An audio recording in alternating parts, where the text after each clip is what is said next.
ఇంకో విషయం కూడా చెప్తా ఉన్నా, ఇదే చంద్రబాబు నాయుడు గారికి చెప్తా ఉన్నా, ఇదే పోలీసులకు చెప్తా ఉన్నా. పోలీసులు ఎవరైతే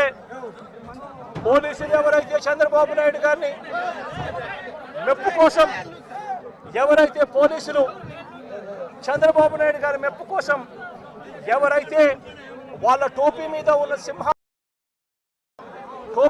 ఉన్న సింహాలకు సెల్యూట్ చేయకుండా చంద్రబాబు నాయుడు గారికి వాచ్మెన్ల కింద పనిచేస్తా ఉన్న ఆ ప్రతి పోలీస్ అధికారికి చెప్తా ఉన్నా, ఎల్లకాలం చంద్రబాబు నాయుడు గారి పరిపాలన సాగదు. చంద్రబాబు నాయుడు గారి పరిపాలన త్వరలోనే వస్తుంది. ప్రతి పోలీస్ అధికారికి కూడా చెప్తా ఉన్నా, మీ బట్టలు తీస్తామని చెప్పి ప్రతి పోలీస్ అధికారికి చెప్తా ఉన్నా, మీ యూనిఫామ్ తీస్తాం, చట్టం నిలబెడతాం, దోషులుగా మిమ్మల్ని నిలబెట్టి మీ యూనిఫామ్ తీయించి మీకు ఉద్యోగాలు లేకుండా చేస్తామని కూడా ఈ సందర్భంగా ఇప్పటికైనా చెప్తా ఉన్నా, ప్రతి పోలీస్ అధికారిలో కూడా మార్పు తెచ్చుకోండి. ఎల్లకాలం ఇదే పరిపాలన సాగదు.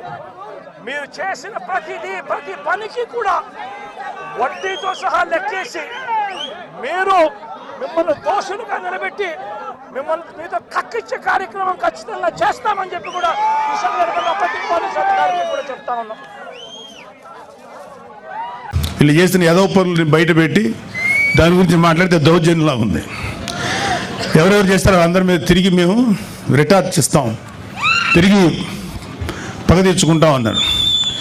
అరే అది రావడానికి ఇంకా 4 సంవత్సరాల 7 నెలలు, ఎలక్షన్ రావడానికి, మళ్ళీ వచ్చే ఎలక్షన్లో మీరు గెలవడానికి ఛాన్స్ లేదు కదా. ఇప్పుడు 11 వచ్చినాయి, 11లో ఈసారి సింగిల్ డిజిట్కి పడిపోవద్దని గ్యారంటీ ఏంటి? మీరేమన్నా రామరాజ్యం నడిపారా? మీరేమన్నా మహానుభావులుగా పరిపాలించారా? వెయిట్. సో మీరు కళ్ళగంట మానండి. జగన్మోహన్ రెడ్డి చాలా సందర్భాల్లో మీతో మనం మాట్లాడిన మాటలు ఉన్నాయి. ఇక త్వరలోనే జమిలీ ఎలక్షన్స్ వచ్చేస్తాయి, మనం అధికారంలోకి వచ్చేస్తామని. ఇంత ఇల్యూషన్ అంటే ఒక రకమైన మానసిక దీనిలో సైకలాజికల్ సమస్యలతో ఉన్న మీకు ఎప్పుడో 4 సంవత్సరాల 7 నెలలు 3 నెలలు 4 నెలల తర్వాత వచ్చే ఎలక్షన్స్ అప్పుడే వచ్చేస్తాయని చెప్పి జనాలతోటి మైండ్ గేమ్ ఆడుతున్నారు. లేకపోతే మీ కార్యకర్తలను ఉన్న వాళ్ళని సేవ్ చేసుకోవడానికి ప్రయత్నిస్తున్నారు.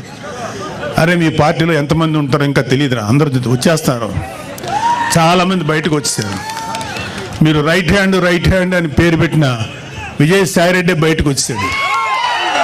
మిగతా వాళ్ళు రావడం పెద్ద లెక్కేం కాదు. సమావేశం ఏర్పాటు చేశారు. 2.4తో ఎలా ఉంటుందో చూపిస్తాము. త్వరలో 30 సంవత్సరాల పాటు మానే అధికారులు ఉంటారు. పార్టీ బయటతుంది ఏపీలో.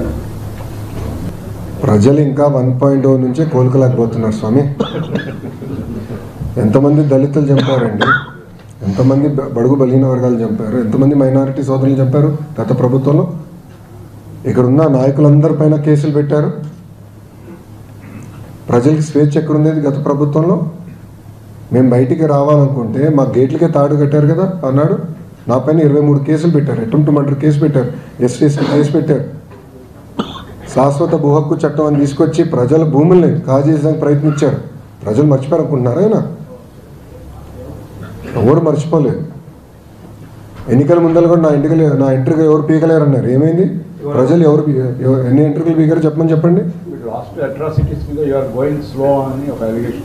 No, I am following the due process of the law.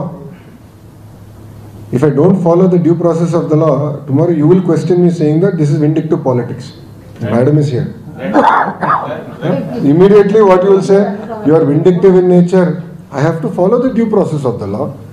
See, together, Bharatiya Janata Party, Telugu Desam Party, Janasena Party, together, we spoke about illegal liquor, we spoke about illegal stand, we spoke about land mafia, and inquiries are going on. Liquor inquiries are going on. So let the process get completed. It will be followed by action, because it is a promise we have made to the people. In almost 90 meetings I spoke about my red book, sir. I showed my red book. People have endorsed my red book. తీవ్రవాదులు అణిచివేసిన party Telugu Desam party, గుర్తుపెట్టుకో. రౌడీల్ని తుదముట్టించిన party Telugu Desam party, గుర్తుపెట్టుకో. మత విద్వేషాల్ని పూర్తిగా అణచివేసిన party Telugu Desam party. ముఠాల్ని పూర్తిగా మట్టిలో గడిపించిన party Telugu Desam party. రేపు కూడా ఈ సైకోలు, రౌడీలు, రాజకీయ రౌడీలు నా దగ్గర తోక తిప్పలేరు. మళ్ళీ చెప్తున్నా, మీరు గుర్తుపెట్టుకోండి. 24 క్లేమోర్ మైన్స్ కే భయపడకపోతే ఇలాంటి సైకోలకు భయపడతానా? పెట్టినరా అవన్నీ నాకు వదిలిపెట్టండి. కానీ మీరందరూ గుర్తుపెట్టుకోవాలి, షార్ట్ ట్రీట్మెంట్ ఇస్తా, అసలు ట్రీట్మెంట్ ఇస్తా, దాని గురించి నీకేం బాధలే. దానికంటే అసలైన బాధ ఏంటంటే రాష్ట్రం మొత్తం గంజాయి మత్తులోకి వెళ్ళిపోతా ఉంది. అది డేంజరస్ ట్రెండ్. గంజాయి తాగిన వాడికి భార్య తల్లికి డిఫరెన్స్ తెలియదు. వాడు ఏం చేసేవాడు తెలియదు. అలాంటి పరిస్థితికి వచ్చిన తర్వాత, వాడు చెడిపోయిన తర్వాత వాళ్ళని మార్చడం అనేది మన చేతల్లో కూడా చాలా డిఫికల్ట్ టాస్క్. చాలా ఎలాబరేట్ గా ఇవన్నీ కూడా నాకు ఆలోచిస్తే ఒకసారి నిద్ర కూడా రాదు. ఏమైపోతుంది రాష్ట్రం అని బాధ, ఆవేదన ఉంటుంది. కానీ తప్పదు, మన బాధ్యత ఉంది. ఈ రాష్ట్రాన్ని కాపాడుకోవాలి. మళ్ళీ ఈ రాష్ట్రాన్ని నిలదొక్కునే విధంగా రాష్ట్రాన్ని గెలిపించే బాధ్యత నేను తీసుకుంటా. దానికి సహకరించాల్సిందిగా మిమ్మల్ని అందరినీ కోరుకుంటూ మరొకసారి అందరికీ నిర్ణయాలు తీసుకుంటాం. కొన్ని నిర్ణయాలు తీసుకుంటాం. ఆ నిర్ణయాలు ఎలాంటివి? నాకు సంబంధించినవి కాదు, ప్రజలకు సంబంధించినవి. పొత్తులో భాగంగా నేను 24 స్థానాలు తీసుకున్నాను.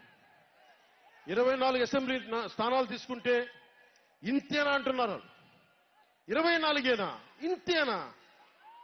మనోళ్ళు కాదు, అవతలి వాళ్ళు. వాళ్ళకి తెలియట్లా. బలి చక్రవర్తి కూడా వామనుణ్ణి చూసి ఇంతేనా అన్నాడు. బలి చక్రవర్తి కూడా వామనుణ్ణి చూసి ఇంతేనా అన్నాడు.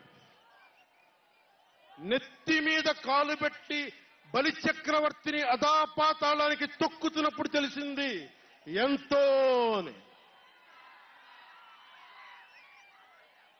ఇంతింతై వటుడింతై నభో వీధిపై నంతై తోయిద మండలాగ్రమణకంతై వామనవతారాన్ని చూపిస్తుంది జనసేన. జగన్ గుర్తుపెట్టుకో, అధాపాతాళానికి తొక్కకపోతే నా పేరు పవన్ కళ్యాణే కాదు, మా పార్టీ జనసేనే కాదు. మర్చిపోకో.